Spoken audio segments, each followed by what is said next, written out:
Em nome do Pai, do Filho e do Espírito Santo. Amém. Louvado seja o nosso Senhor Jesus Cristo, para sempre seja louvado.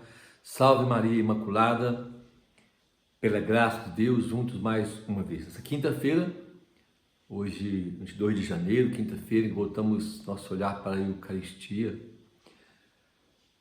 O Evangelho deste dia está em Marcos capítulo 3, versículo de 7 a 12, Marcos 3, 7 a 12. Eu quero partilhar com você sobre a importância de nós darmos o assentimento da fé. Não basta saber quem é Jesus. Não basta conhecer historicamente ou mesmo saber que Ele é Deus. Preciso dar um passo da fé. Preciso crer e me comprometer com Ele para que eu chegue à grata salvação. Marcos 3, 7 a 12. Anúncio do Evangelho de nosso Senhor Jesus Cristo, segundo São Marcos. Glória a vós, Senhor. Jesus então retirou-se com seus discípulos em direção ao mar, e uma grande multidão da Galiléia o seguia. Também da Judéia, de Jerusalém, da Idumeia e do além Jordão, e até da região de Tiro e Sidônia. Muita gente, ouvindo dizer o que ele dizia, veio até ele. Ele disse aos discípulos que ele providenciasse um barco pequeno para que a multidão não o comprimisse. De fato, como curasse a muitos, os que estavam mal se retiravam, se atiravam sobre ele para tocá-lo. E os espíritos impuros, quando o viam, caíam a seus pés, gritando: Tu és o Filho de Deus. Ele, porém, os advertia com insistência para que não revelassem quem ele era. Palavra da salvação, glória a vós, Senhor. Que Marcos faz uma síntese da missão de Jesus. Jesus anunciando a boa nova, anunciando o reino. Então, pessoas de diversos lugares, de Judéia, de Jerusalém, da Idumeia, também de Tiro, Sidônia, ou seja, região do povo judeu, também os pagãos, vinham porque ouviam falar de tudo aquilo que o Senhor fazia, das curas, milagres, todos os prodígios que o Senhor realizava. Então, as pessoas vinham até ele. Ele era o sinal do reino. Jesus manifesta, o reino, o sinal do reino de Deus, com a palavra, com a pregação, mas com sinais, com prodígios também, para manifestar e dar a conhecer que o reino realmente estava no meio deles, porque ele era o reino, ele é a manifestação do reino, ele é o reino de Deus. E aí então Marcos quer mostrar Jesus, que é o Filho de Deus. Marcos começa o Evangelho já demonstrando isso. O que ele quer falar? Ele quer mostrar que Jesus é o Filho eterno de Deus.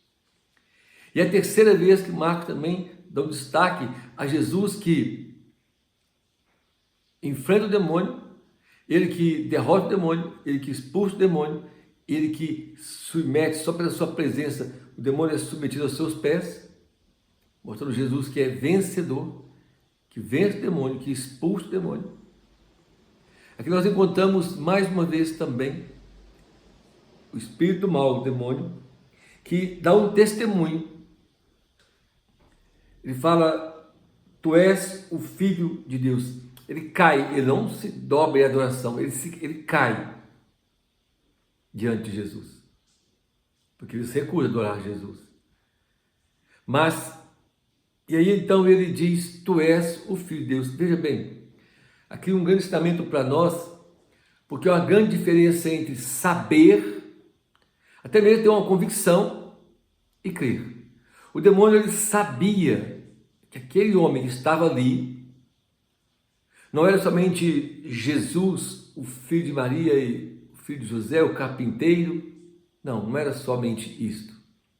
Ele não era somente um profeta, não. O demônio sabia que aquele que ele estava ali agora caído aos pés era o Filho eterno de Deus, o Filho único de Deus. Só que ele não aceita se dobrar diante de Jesus, ele não crê, ele já não pode crer mais, porque já os demônios já não têm mais possibilidade de arrependimento. Por quê? Porque eles conheciam a Deus, tinha o total conhecimento pleno e livremente recusaram a crer, recusaram a obedecer recusaram. Então não tem mais volta para eles. Mas aqui Marcos coloca como ele conhece, ele sabe, mas não se dobra, mas não adora, mas não crê, porque não pode mais crer. Mas quando Marcos coloca para nós, o Senhor Jesus quer nos mostrar isso. Que não basta eu saber que Jesus é Deus. Não basta conhecer um Jesus histórico. Não basta eu conhecer o Jesus dos santos. Eu conhecer o Jesus da Eucaristia. Eu até posso saber, e até posso admitir que Jesus está na Eucaristia. Mas isso não é condição para a salvação, e nem isto também é algo que aponta para uma atitude de fé. Por exemplo, nós sabemos de relatos, testemunhos de fato que acontecem, por exemplo, em que pessoas de outras denominações, que mexem com feiticismo, com esse tipo de coisa, e até também os satanistas, principalmente na época do Halloween, é sabido que tentam, e muitos conseguem roubar a Eucaristia para levar para as chamadas missas negras, ou então para levar para para terreiros de Umbanda. Por que eles fazem isso, meu irmão? Você pode dizer, não, mas eles não creem que Jesus está na Eucaristia, eles não sabem que lá é Jesus Eucarístico. É claro que sabem. Porque se vocês não soubessem, se eles não tivessem uma certeza que Jesus está na Eucaristia, eles podiam ir lá pegar, comprar aquela partícula branca só e levar para lá. Mas porque eles sabem que ali tem uma presença. Então eles querem profanar essa presença. Eles querem humilhar essa presença. Mas eles sabem, mas eles não creem. Se negam a crer naquele que está lá. Sabem que está, mas não quer crer naquele que está lá. Não quer crer no Senhor em Jesus. Então, não adianta eu saber, por exemplo, que Jesus está na palavra, eu saber que Jesus está vivo, eu saber que Jesus, ele morreu, ele ressuscitou. Não adianta saber, não adianta eu proclamar o nome de Jesus. E tem até aqueles que dizem, mas o próprio Jesus disse, se 2 ou mais reunirem meu nome, eu estarei. Mas não é simplesmente invocar o nome do Senhor, no sentido de falar o nome dele. Não é o falar vazio, não, nada disso. O Senhor sim está presente no meio daqueles que creem nele, e creem com a palavra, creem com a vida, creem com o coração, que fazem com ele um compromisso. É esta fé que salva. Não é a fé só, por isso São Paulo fala que é preciso professar com a boca e crer com o coração. Porque uma coisa só não basta. Eu não posso somente falar, eu não posso somente saber de uma coisa. Eu sei que a Bíblia é a palavra de Deus, mas se eu não creio na palavra, não na letra, no que está escrito, mas se eu não creio que ali tem uma palavra, tem Deus vivo que quer falar comigo, e Ele está vivo ali, não adianta. Não adianta eu saber disso. Não adianta eu saber que Jesus está presente, que Ele está na Eucaristia. Eu preciso dar o assentimento da fé. É necessário que eu realmente creia. A fé é um dom de Deus, é uma graça. Mas ela não é imposta a mim. Entende? Não é assim, o Senhor dá a graça da fé e agora me obriga a crer. Não, eu preciso, com a minha liberdade, crer.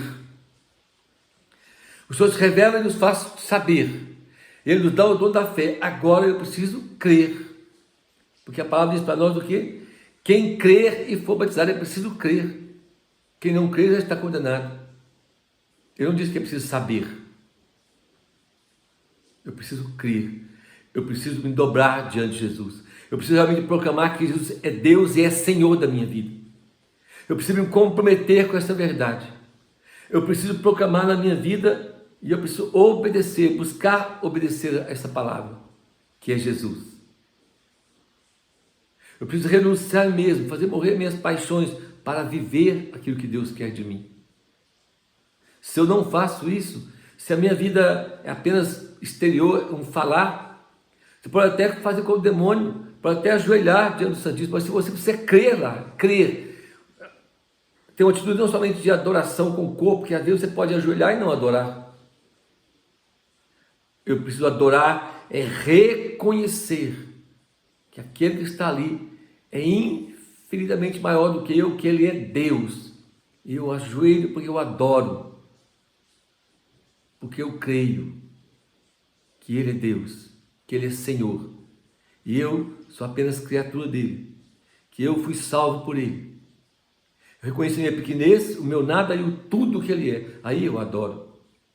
Alguém pode ajoelhar diante da Eucaristia, ajoelhar, rezar até um terço, mas ele sabe que ele está lá, mas não adora. Porque a adoração é em espírito e em verdade. Ou seja, é uma atitude do Espírito Santo em nós, que age no nosso espírito, age na nossa alma, e também na verdade da minha vida, de reconhecer, de crer e de me comprometer com aquilo que está ali. Isso é adorar. Quando eu ponho em primeiro lugar, acima de todas as coisas, isso é adorar. Então eu preciso fazer uma reflexão. Eu realmente creio, eu adoro o Senhor? Ou a minha oração está vazia? Eu falo do Jesus histórico, ou eu falo do Jesus que eu ouvi falar, que falaram dele, que os evangelhos falam, alguém fala, que no testemunho, mas como é que eu me relaciono com esse Jesus? Eu dou o sentimento da minha fé, eu creio de fato, sou capaz de perder por causa dele, de morrer por causa dele, eu coloco como primeiro na minha vida, ou ainda eu falo que creio nele, mas tem muitas coisas maiores do que ele na minha vida ainda. Eu preciso fazer essa avaliação na minha vida. Pode ser que muitas coisas estejam ocupando o lugar dele na minha vida. Pessoas, bens, dinheiro, fama, profissão, sei lá. Então eu preciso olhar para dentro de mim e ver que fé é a minha. Em quem eu coloco a minha confiança? Ele é aquele em quem eu realmente vivo, movo, existo? E aí, em meio às tribulações, problemas, crises, tantas coisas, eu permaneço firme nele e com ele? Ou eu somente conheço? Somente ouvi falar? Marcos está nos chamando a atenção hoje para a nossa profissão de fé. Eu creio que ele é o Filho de Deus, que ele é o Deus verdadeiro, de Deus verdadeiro, gerado, não criado, consubstancial ao Pai. Eu creio que ele está na Eucaristia, eu devo adorá-lo na Eucaristia. Eu creio que está na palavra, eu creio que ele está na igreja, eu creio que ele é Deus. Se eu creio, eu tenho que me curvar diante dele. Eu tenho que buscar no esforço, com a graça, e modelando a minha vida, e deixando que ele modele a minha vida. Ele tem que ser a referência nas minhas escolhas, nas minhas atitudes, no meu agir. Ele tem que ser a minha referência. E o processo assim vai crescer. E aí eu vou crescendo na fé, no amor, até como diz São Paulo, chegar à estatura de Cristo. Peçamos por essa graça de crer de fato, que ele é Deus e que eu preciso deixar que ele conduza a minha vida e que ele seja o Senhor da minha vida. O Senhor nos abençoe, nos guarde em nome do Pai, do Filho e do Espírito Santo. Amém. Inscreva no canal, divulgue, mande para as pessoas, seus conhecidos, seus amigos, seus grupos de WhatsApp, ajude-nos a evangelizar. Louvado seja o nosso Senhor Jesus Cristo, para sempre seja louvado. Salve Maria Imaculada.